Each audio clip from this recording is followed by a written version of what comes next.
Welcome to Christian Financial Perspectives, where you're invited to gain insight, wisdom, and knowledge about how Christians integrate their faith, life, and finances with a biblical worldview. Here's your Christian Financial Advisors host, Bob Barber, and his co-host, Shawn Peters.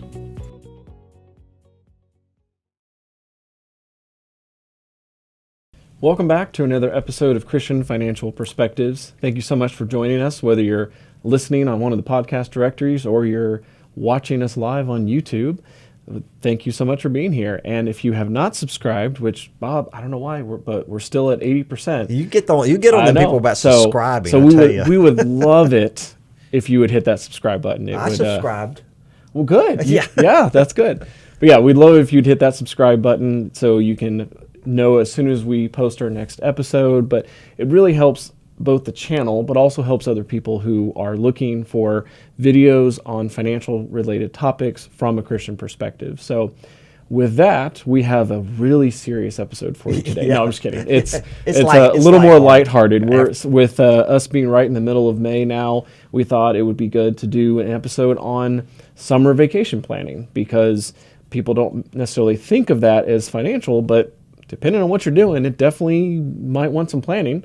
And we just thought it'd be a good topic to cover. So, Bob, you want to give us a little intro? I don't know about you, Shawn, but I've spent some big dollars on vacations with my family, especially. So I think this is definitely a financial topic. And I myself, I don't know if there's any other young parents out there, but I have a 4-year-old and a 1-year-old, and my wife and I are very firmly getting our School of Hard Knocks on kids can be expensive. So that's the truth. But you don't have to spend a ton of money to have a good vacation.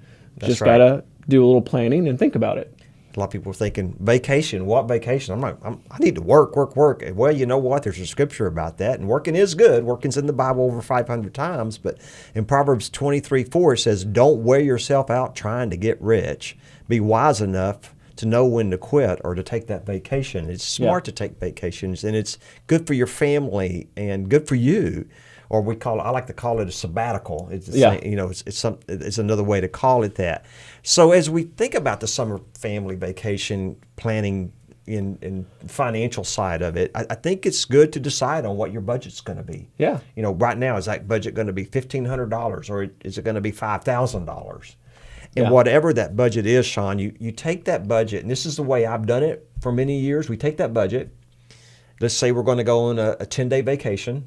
Pretty long one, and if it's $5,000, that's $500 a day, okay? Yeah. Or if it's $2,000, that's $200 a day.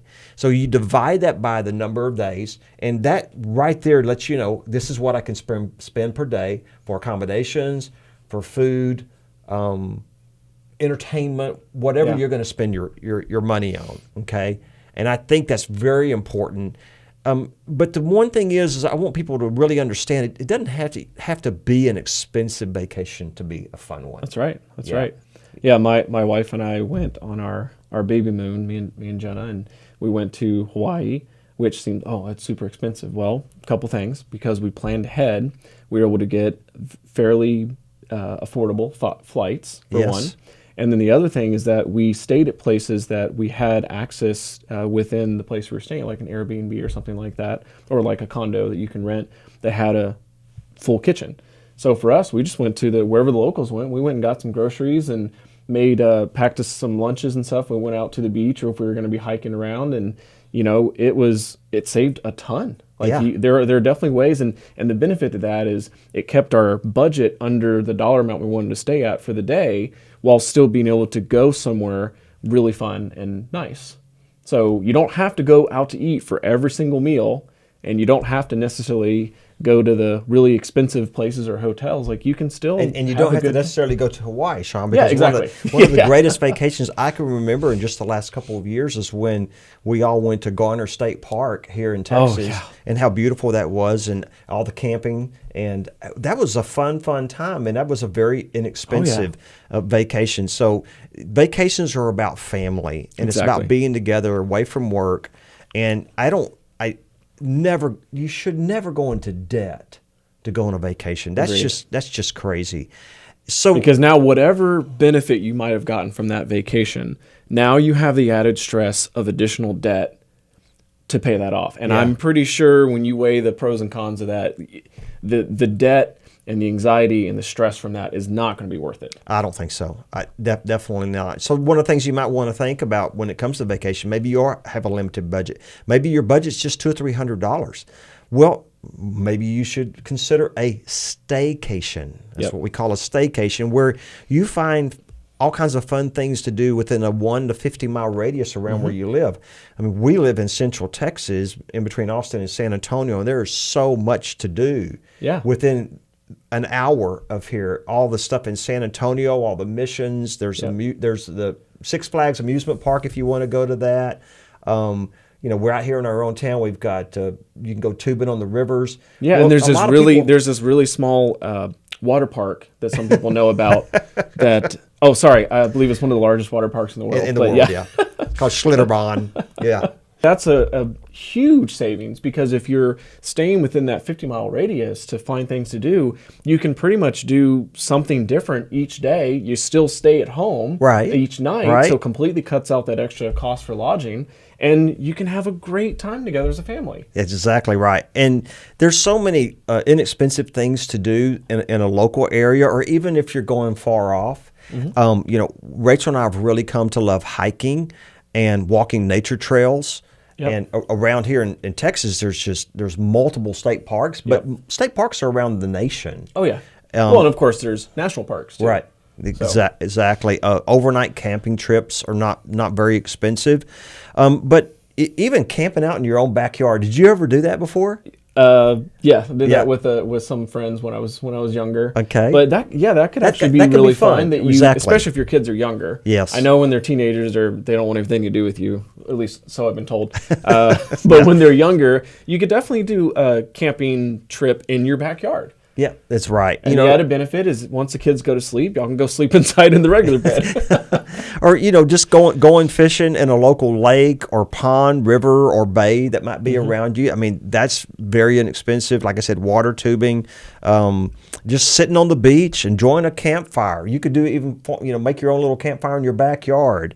And obey all your local fire codes, of course. Of course. We don't want you burning down a forest, okay? But and making things like s'mores and barbecuing and having watermelon. That's a big thing here in Texas. We like to have watermelon during the summer. Maybe that's a tradition across the nation. I don't know. Yeah, I had watermelon growing up too. So, we can't claim that as a strictly Texan thing. So. Exactly. So one of the things when you're planning for that summer vacation is really thinking about those accommodations, like you said, like when y'all went to Hawaii.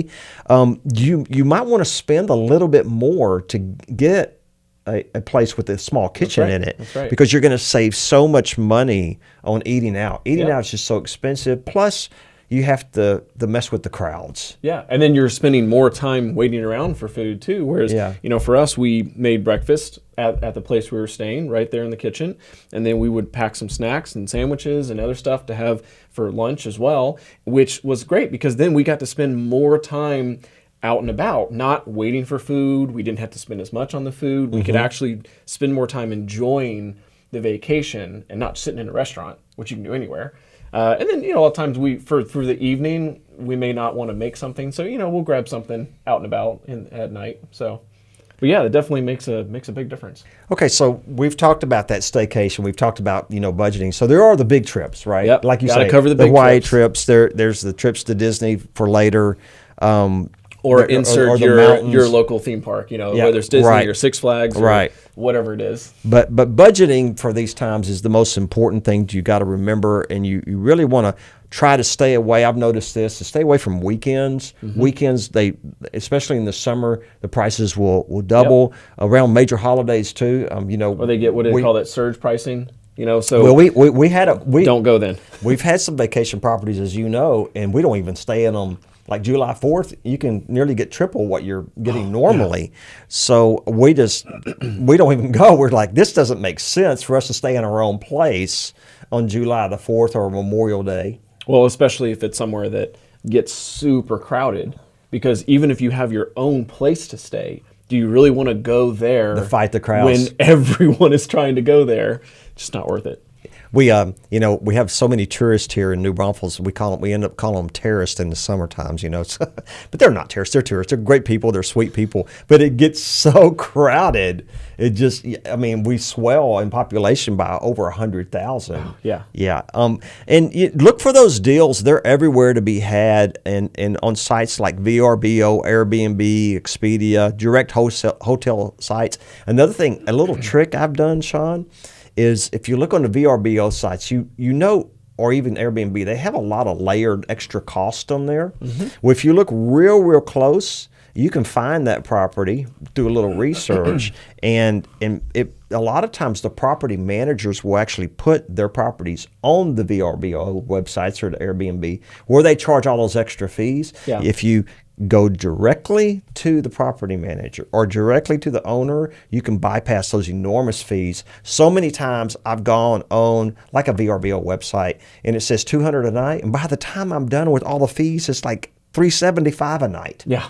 I'm like, how did that happen? Yeah. But by doing some research, I was able to find the actual owner or the property manager and go direct. Even if you can't find the owner, mm-hmm. One of the things that Jen and I have noticed when we travel, we'll go to a place like that's technically a bed and breakfast or just normal Airbnb, mm-hmm. but almost always they will have contact information, or they'll have a card, or you get to meet them in person. They're like, right. Hey, by the way, here's my website, here's my information. If y'all want to stay here again, contact me directly. It'll save you 20-30%.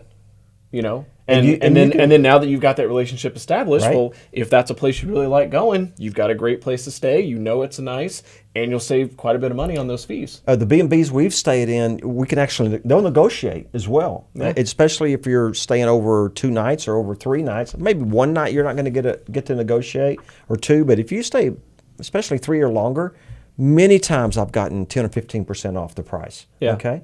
I'd like to mention one other thing too, okay. Bob. So if you're looking at doing a cruise, because I know a lot of people do right. that, and I will say I like to eat, so I definitely like the idea of the cruise because yeah. I can eat as much as I want. So you're the reason the cruises run out of food. Yeah, I'm that guy. But on the cruises, one thing that I've found is really helpful, and if you're like, oh, I already knew this, then this isn't for you. But don't worry about getting that nice ocean view room, because you're not going to be there. Because if it's a fun cruise, how often you're basically going to sleep in the room and change every so often, or maybe take the kid to the bathroom, whatever, but you're hardly ever going to be in there. Don't waste money that you could have spent on excursions, or fun stuff like when you actually get off the boat, or even some of the cruise. I mean, it's crazy. It's a floating city with the kind of stuff that you can do actually on the cruise. So save that money for actually doing something fun, not on a slightly better view. I don't know. Now, I like that better view, Shawn, but anyway. Hey, I'm just saying it's an option. Like no, it is an option. If you're on a budget, you got a certain budget. You can either spend more on the room, or you can spend more on doing other stuff. That's right. That's right. Yeah. Well, there you go. I'm hoping that all of y'all have a great family vacation or staycation. Shawn, some of the happiest people I see is when I go over here to our park here in New Braunfels, Landa Park, which is like a little Garden of Eden with the springs coming out and the beautiful clear lake. And those, you see, they're having such a great time. Mm-hmm. And many of them, that they live right here, and they're staying right in their own hometown, and they're having the barbecues. And I'm thinking, they got it right. They got it down. Well, ultimately it comes down to it's the people that you're with. And if you're taking your family, just focus on having fun and enjoying your family. Yes. And don't worry about whether or not you're spending enough or you're getting this, quote, dream vacation. Because at the end of the day, especially for your kids, like the stuff I remember growing up, it wasn't the expensive things. It was when I got to have quality time with my parents, with my family. That's what sticks with you. That's right. So your kids want to spend time with you more than they just want something fancy. That's correct. You got it. Well, I hope this has been insightful. It's been a little light today. We didn't want to get too heavy. We do that every week on the financial topics. We got our next topic, by the way, that's coming up. It's going to be a lot of fun. Either the next one or the following week is going to be on teaching your kids good money habits. So that's going to be a real good one, kind of a lighthearted topic, but at the same time, one that you want to definitely listen to if you have children or even grandchildren. Yep. Well, hey, Bob, we got to teach the meat and potatoes, but every once in a while we'll do some chips and queso. That's right. There you go. Everybody knows what that means when you say South Texas chips and queso. Chips and salsa, guac, or some spinach dip, whatever it is where you're at. Yeah, right. All right, well, God bless. Thank you so much for joining us, and hope to see you next time. Thank you so much for watching. If you enjoyed that video, be sure to like and comment, and subscribe to our channel so you can get future updates. You can also follow us on social media, handle shown on screen. In the meantime, check out one of these other videos.